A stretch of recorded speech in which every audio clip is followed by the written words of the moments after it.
नमस्कार दोस्तों, रहस्य से भरी दुनिया में आपका स्वागत है।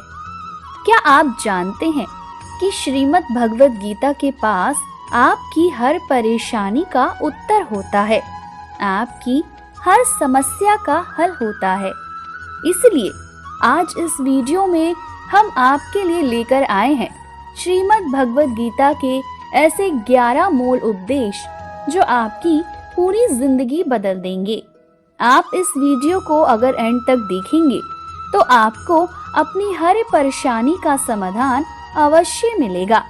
इसलिए हमारे साथ एंड तक बने रहिएगा।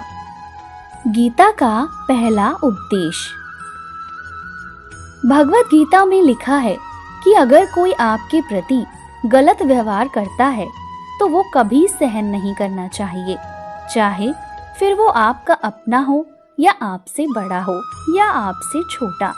यही गीता का उपदेश है, जिसका मतलब ये है कि हम जिंदगी भर ये सोच के कुछ चीजों को सहन करते रहते हैं कि ये हमारा अपना है या हमसे बड़ा है, तो हम इसे कुछ कैसे कह सकते हैं। अगर हम पलट कर कुछ कह देंगे तो हमारे रिश्तों में खटास आ जाएगी। लेकिन सोचने वाली बात तो ये है कि आप उस व्यक्ति को अपना कैसे कह सकते हैं जो आपकी तकलीफों का, आपके मन दुखाने का, आपके जीवन में आपको गलत ठहराने का, आपको ना समझने का, आपके दिल को ठेस पहुंचाने का कारण बने। अपना तो वो होता है जो हमारी तकलीफों को दूर कर दे। तो गीता के इस उपदेश से हम ये सीख लेते हैं कि किसी को भी अपना फायदा उठाने नहीं देना चाहिए। आप जितना सहेंगे, लोग आपको उतना ही सहने के लिए मजबूर करेंगे। गीता का दूसरा उपदेश। भगवद गीता में लिखा है कि जो चला गया है, जो आपसे छिन गया है, उसका दुख कभी मत करो। जो आने वाला है, उसकी चिंता मत करो। महाभारत के युद्ध में श्री कृष्ण ने अर्जुन से कहा, अगर ये युद्ध हुआ तो करोड़ों लोग मारे जाएंगे, और जो मारे जाएंगे उनकी स्त्रियों का क्या होगा? समाज कैसे आगे बढ़ेगा? तो श्री कृष्ण ने कहा, हे अर्जुन, तेरे हाथ में कुछ भी नहीं है। तू चाहकर भी कुछ कंट्रोल नहीं कर सकता। जीवन और मरण ये तो प्रकृति की नियति है। इसलिए जो ज्ञानी होता है वो किसी के मरण पर कभी रोता नहीं है, क्योंकि जो होना है वो होकर ही रहेगा, उसे कोई टाल नहीं सकता। तो जो चला गया उसका दुख नहीं करना चाहिए, क्योंकि यही नियति का खेल है। जो आया है वो जाएगा भी। इससे समझ ये आता है कि हमारे सारे दुखों का कारण ही यही है। या तो हम जो बीत गया उसे सोच सोच कर परेशान होते रहते हैं, या भविष्य की चिंता कर करके खुद को बीमार कर लेते हैं। तो गीता के इस ज्ञान से हम यही सीखते हैं कि ना तो हम बीता हुआ कल बदल सकते हैं और ना ही आने वाला कल पर कंट्रोल कर सकते हैं। इसलिए हमारे हाथ में सिर्फ वर्तमान है, यानी कि आज का पल, जिसे हम अपने हिसाब से जी सकते हैं और खुश रह सकते हैं। गीता का तीसरा उपदेश। मौत से डरना बिल्कुल व्यर्थ है। श्री कृष्ण ने गीता में कहा है कि ये संसार मृत्यु लोक है। जिसका भी जन्म हुआ है उसका मरण भी तय है। जिसका आरंभ हुआ है उसका अंत भी तय है। जैसे हम रोज कपड़े बदलते हैं, वैसे ही हमारी आत्मा नया शरीर धारण करती है। मृत्यु सिर्फ और सिर्फ इस जीवन का नया आरंभ है, इस जीवन का अंत नहीं है, क्योंकि आत्मा कभी नहीं मरती है और ना ही उसे कोई मार सकता है। लेकिन मौत का डर मनुष्य को सबसे ज्यादा सताता है। जब कोई मर जाता है तो हम भी रोते रहते हैं, लेकिन हमें ये नहीं पता कि हमारा अंत कब का लिखा है। एक दिन हमारा भी जीवन समाप्त हो जाएगा। शरीर का मरना तय है, लेकिन आत्मा का नहीं। इसलिए इससे हमें ये समझ आता है कि जो व्यक्ति अगर ये बात समझ ले कि मैं इस संसार में बस कुछ समय के लिए ही आया हूँ, तो उसके इस संसार से सारे दुख, सारी चिंताएं, सारी लड़ाइयाँ ही खत्म हो जाएंगी। जब इस संसार से एक दिन जाना ही है, तो दुख किस बात का। गीता का चौथा उपदेश। मन और विचारों को कंट्रोल किए बिना जीवन में कभी शांति और सुकून नहीं मिलता। अर्जुन ने श्री कृष्ण से कहा कि मेरा मन सही गलत सब कुछ जानता है, फिर भी मेरे विचार और मेरा मन मुझसे कंट्रोल नहीं होता। मैं जो करना चाहता हूँ वो कर नहीं पाता हूँ, और जो नहीं करना चाहता हूँ वो मेरा मन मुझसे जबरदस्ती करवा देता है। तो श्री कृष्ण ने अर्जुन से कहा कि उसके लिए तुझे अपने मन और विचारों को सही दिशा में ले जाने की कोशिश करनी होगी, अभ्यास करना होगा, लेकिन ये एक दिन में नहीं होगा। जब तक तू अपने मन और विचारों की गुलामी को त्याग नहीं देता, तब तक जीवन में कभी शांति नहीं मिलेगी।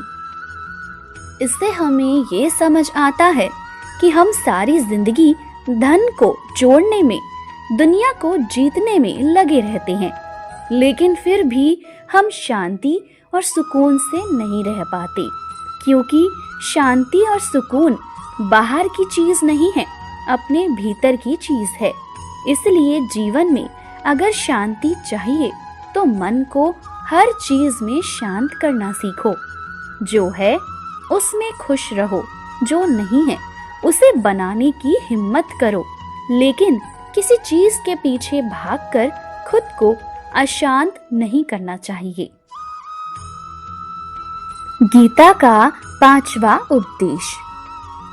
वासना, क्रोध और लालच सर्वनाश का कारण है, नरक का द्वार है।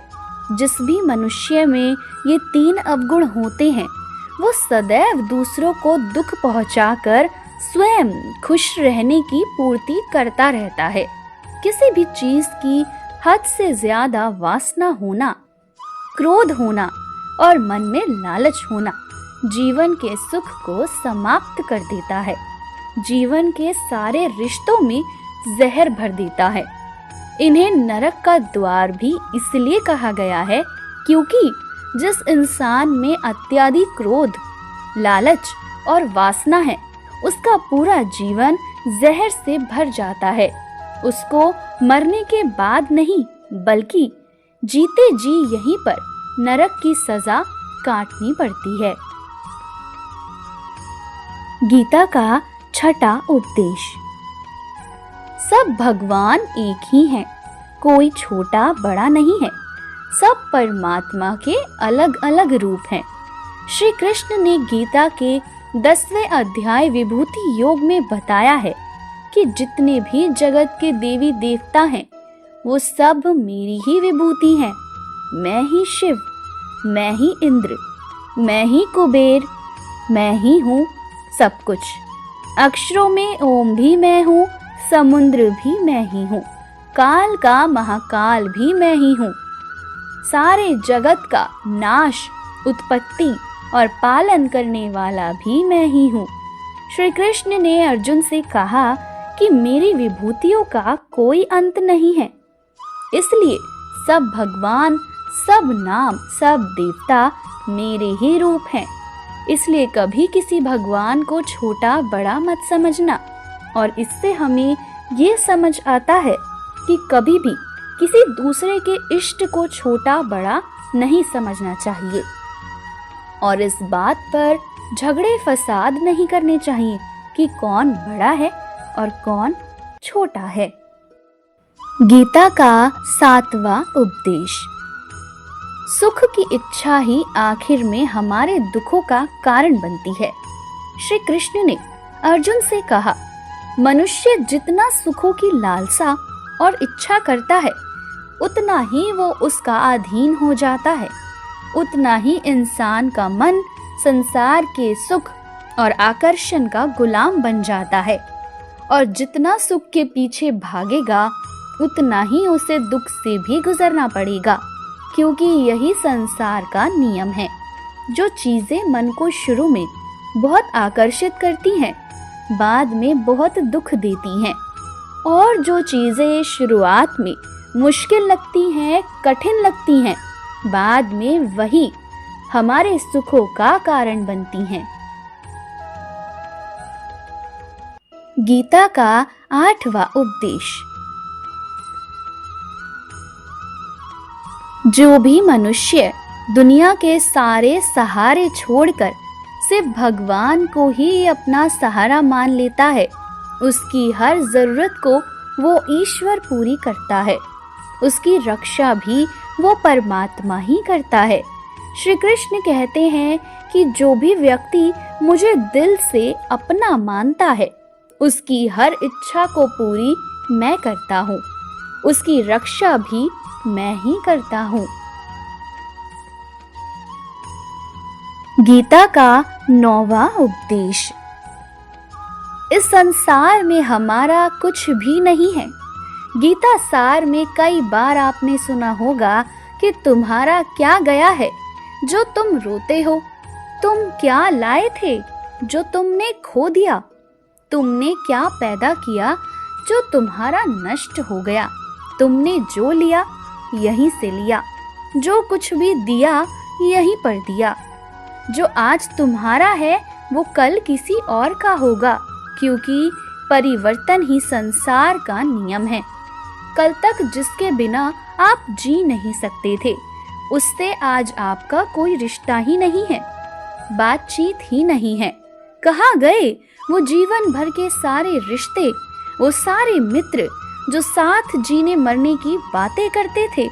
आज पता भी नहीं है कि वो लोग कहाँ हैं। ये संसार परिवर्तनशील है। सब लोग, हर रिश्ते और तो और हमारा शरीर भी बदल जाता है।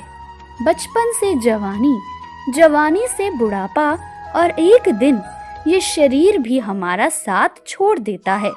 तो किसके लिए रोना और किसकी चिंता करना? हम सारी जिंदगी रिश्तों को संवारने में लगे रहते हैं, लेकिन एक दिन सब बिखर जाता है।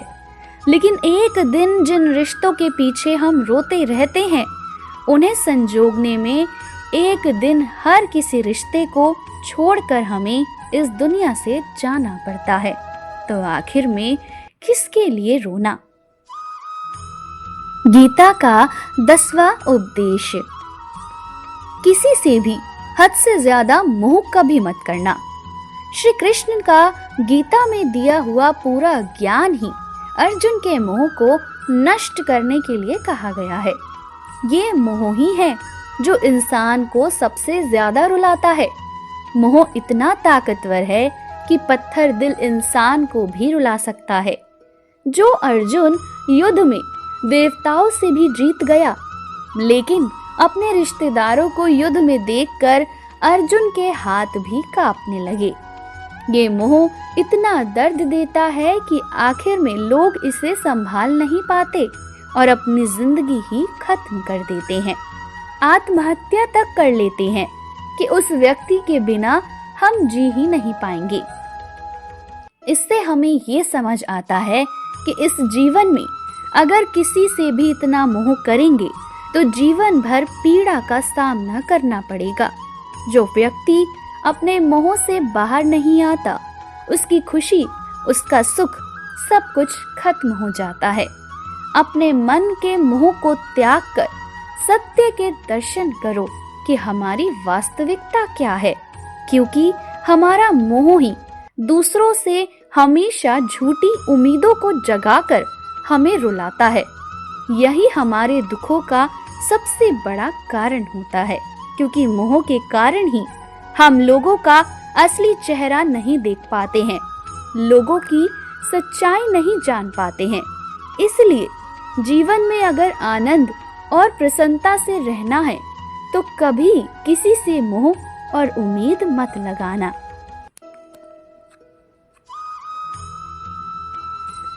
गीता का 11वां उपदेश। इस दुनिया में अगर आए हो तो दुख तो मिलेगा, लेकिन उस दुख से कभी डरना या घबराना मत। श्री कृष्ण ने गीता में कहा है कि ये संसार दुखों का घर है, जिसे अनुष्ठाल्य में अनुष्ठी मिलती है, पुस्तकालय में पुस्तक मिलती है, चिकित्सालय में चिकित्सक मिलती है। वैसे ही श्री कृष्ण ने संसार को भी एक नाम दिया है, दुख आलय। दुख तो हर किसी के जीवन में आता है, लेकिन अगर दुख आया है तो सुख भी आएगा। इसलिए दुख से कभी डरना नहीं चाहिए।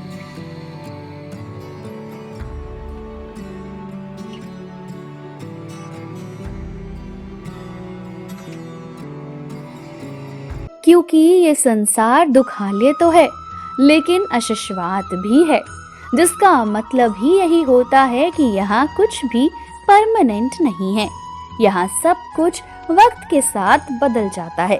दुख सुख में बदल जाता है, सुख दुख में, सम्मान अपमान में और अपमान सम्मान में, खुशी दर्द में और दर्द खुशी में, जीत हार में और हार जीत में बदल जाती है। यहाँ कभी भी कुछ भी बदल सकता है। इसलिए अगर किसी के जीवन में दुख है तो सुख भी अवश्य आएगा। इससे हम ये सीखते हैं कि दुख के समय खुद को कमजोर ना करें, क्योंकि जब भी किसी के जीवन में दुख का समय आता है तो उसके बाद अच्छा समय भी जरूर आता है।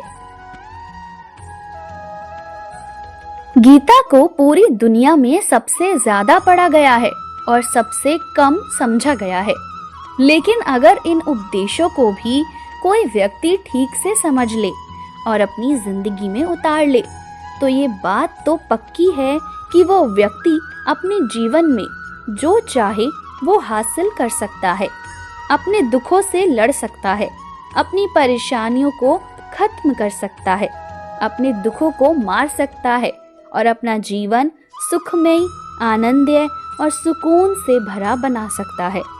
जब भी आपके जीवन में कोई परेशानी या चिंता का विषय आए तो आप एक बार इन उपदेशों को जरूर सुन लेना। आपको यकीनन उस समय से लड़ने की एक नई हिम्मत मिलेगी। राधे राधे। जय श्री कृष्णा।